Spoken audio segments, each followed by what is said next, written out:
लेकिन जो अपराधी है उसको किसी भी कीमत पर नहीं छोड़ूंगा। एकदम स्पष्ट रहिए। 1979 के बाद 2005 तक एक मेडिकल कॉलेज नहीं बना। यही तो कह रहा हूं, यही मैं कह रहा हूं। यादव निवास, आरएसएस कार्यालय में यादव निवास भी बना हुआ है। अपराधी को पुलिस ने साफ तौर पर कहा है, अपराधी यदि कट्टा दिखाएगा उसकी हत्या भी करने का काम पुलिस करेगी। कि 1990 से लेकर 2005 तक कुछ नहीं हुआ, यही मैं कह रहा हूं। ये स्पष्ट है। बेतिया का मेडिकल कॉलेज 2008 में नीतीश कुमार की सरकार ने बनाया। पावापुरी की मेडिकल कॉलेज नीतीश कुमार की सरकार ने बनाया। पटना में आईजीएमएस को मेडिकल कॉलेज का दर्जा नीतीश कुमार की सरकार ने 2011 में दिया। और मैं समझ लीजिए, कल तक तो विचारधारा नहीं था। कल तक मैं लालू जी के साथ भी काम किया, लालू जी के साथ कोई विचारधारा नहीं था। 2001-2 में क्या बजट का स्थिति था पता है आपको? पूरे बजट का मात्र 23% राशि खर्चा होता था, यही बिहार था। एकदम बताऊंगा, सुन तो लीजिए। मैंने भी अस्थिर होकर आपकी बातों को सुना है। पीएमसीएच 1925 में बना, दरभंगा डीएमसीएच 1946 में बना। इन्हीं लोगों के 15 वर्ष के अत्याचार के कारण हमारी बिहार की जनता कहा कि 2005 के पहले पीएमसीएच था। ये तो पूरा देश जानता है कि पीएमसीएच था। कब बना था ये तो बताइए। ये कोई मेरा लिखा हुआ नहीं है, ये सरकार का रिपोर्ट है। और स्वाभाविक है, जो लोग फर्जी होते हैं उनको फर्जी ही लगता है। अब उसमें हमको कुछ नहीं कहा। आपको दिखेगा, पहला दिखेगा, आपको पहला दिखेगा। वही मैं कह रहा हूं, इसलिए मैंने कहा आप करिए। इन्हीं लोगों के 15 वर्ष के अत्याचार के कारण हमारी बिहार की जनता बिहार में नियोग संख्या 2 विधेयक 2025 के बढ़िया स्वीकृति के प्रस्ताव पर सरकार का उत्तर होगा। माननीय मंत्री वित्त विभाग।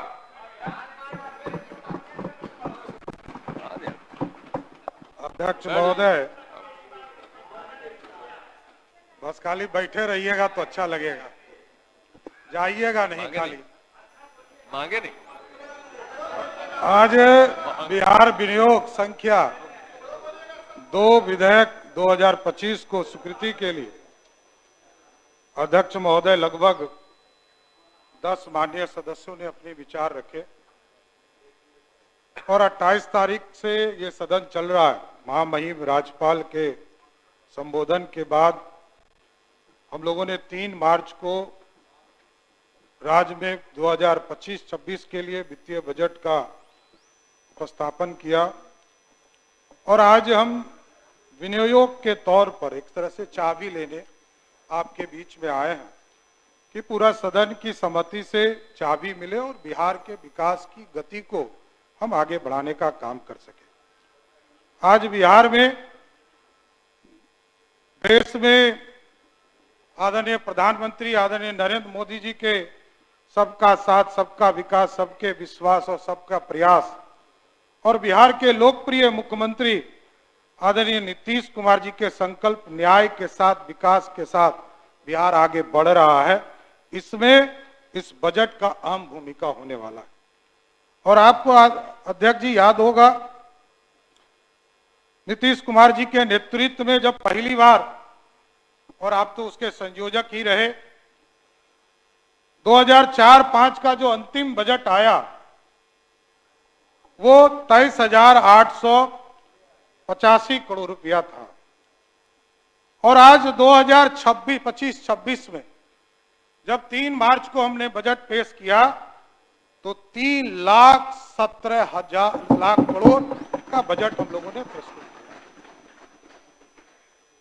हमारे भाई बता रहे थे और स्वाभाविक है, भाई को पूरा ज्ञान तो अभी बताना ही पड़ेगा कि चीजें क्या होती है। और आपको बताते हुए बड़ा ही स्पष्ट तौर पर बताना चाहता हूं, यहां बैठे हैं विजेंद्र बाबू, ये भी वित्त मंत्री के तौर पर रहे, उधर से भी आदरणीय सिद्दीकी साहब भी वित्त मंत्री के हैसियत पर रहे। लेकिन बिहार में पूरी तरह वित्तीय अनुशासन का काम, जो वित्तीय ढांचा है उसको सही रखने का काम किया गया। और जहां 2024-25 में जो अभी बजट चल रहा है, इसमें हम लोगों ने 1121 करोड़ रुपया राजस्व बचत का फैसला लेने का काम किया था। और इस बार यहाँ विजय चौधरी जी भी बैठे हैं, वित्त मंत्री रहे, और इस बार तो हम लोगों ने और इससे बढ़कर 2025-26 के लिए राजस्व बचत का 8,831 करोड़ रुपया रखने का लक्ष्य रखा है। कहां वित्तीय उल्लंघन कहां हो सकता है? और आपको बताना चाहता हूं, पता नहीं कहां से हमारे पूर्व मुख्यमंत्री और हमारे विरोधी दल के नेता ने कहां से स्वरूप लाने का काम किया, पता नहीं। मैं बता रहा हूं और इनको जानना चाहिए, अच्छी बात है, जानना चाहिए। आपको जानकर आश्चर्य होगा कि पिछले 2 बजट में भी हमारे यहां 22-23 में लगभग 98% राशि हमने खर्चा किया, 98%। और पिछले वित्तीय वर्ष में भी 97% राशि खर्चा किया। और जिस तारीख को मैं बजट ला रहा था, 3 मार्च को जब बजट ला रहा था, तब का आंकड़ा मैं बता रहा हूं, 84% राशि खर्चा कर चुके और एकदम आश्वस्त करते हैं पूरे विधानसभा को, इस बजट में भी 98 से 99% राशि बिहार सरकार खर्चा करने का काम। और इनको थोड़ा आईना दिखा देता हूं, भाई ये समान है, बहुत छोटे हैं। 2001-2 में क्या बजट का स्थिति था पता है आपको? पूरे बजट का मात्र 23% राशि खर्चा होता था, यही बिहार था। और ये जानना चाहता हूं, देखिए सिर्फ बोलने से नहीं चलेगा, आपको एक एक जानकारी देना पड़ेगा। सिर्फ मैं नहीं बोलता हूं, ये कोई मेरा लिखा हुआ नहीं है, ये सरकार का रिपोर्ट है। और स्वाभाविक है, जो लोग फर्जी होते हैं उनको फर्जी ही लगता है, अब उसमें हमको कुछ नहीं कहना। और यहां बड़ा स्पष्ट है, आज बिहार की चर्चा पूरे देश में होती है। और लीडर ऑफ ऑपोजिशन ने पिछले दिनों भी कहा कि 2005 के पहले पीएमसीएस था।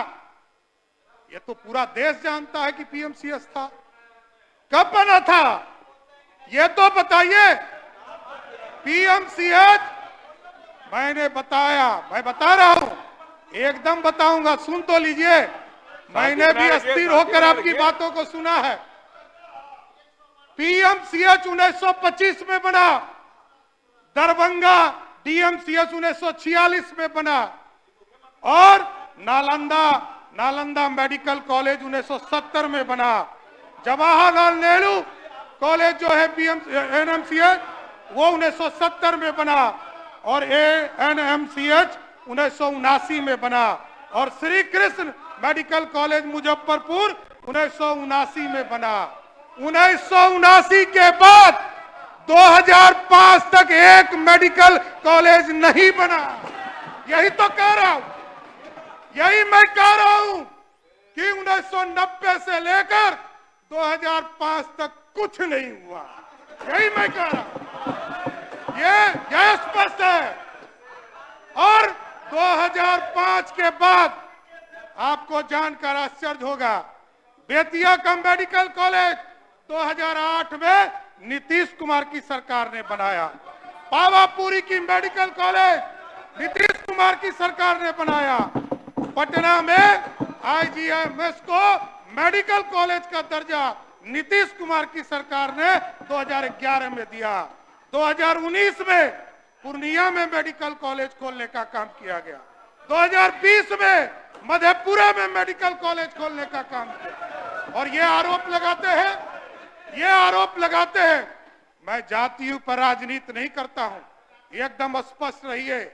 नेता विरोधी दल थी, मैं कोई जाति का विरोधी नहीं हूं, इस भारतीय जनता पार्टी का सदस्य हूं।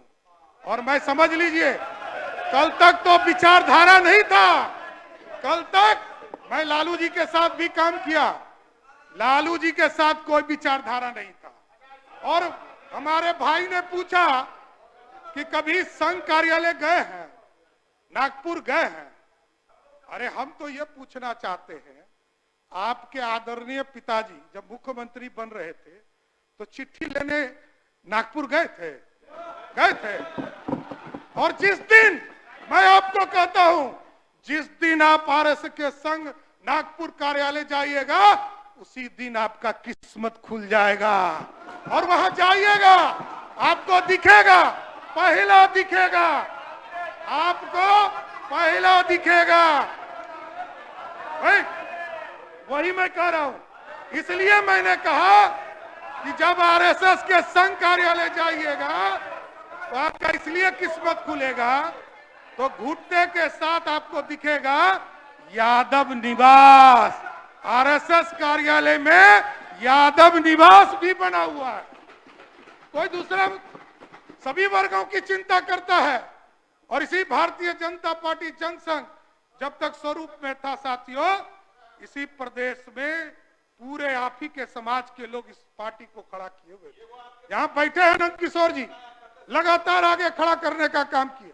लेकिन साथियों, मैं जातिवादी नहीं हूं, लेकिन जो अपराधी है उसको किसी भी कीमत पर नहीं छोड़ूंगा, एकदम स्पष्ट रहिए। और आप देख रहे होंगे, कल तक तो उससे पूछा जाता था, इंक्वायरी किया जाता था, और अब स्पष्ट है, अपराधी को पुलिस ने साफ तौर पर कहा है, अपराधी यदि कट्टा दिखाएगा उसकी हत्या भी करने का काम पुलिस करेगी।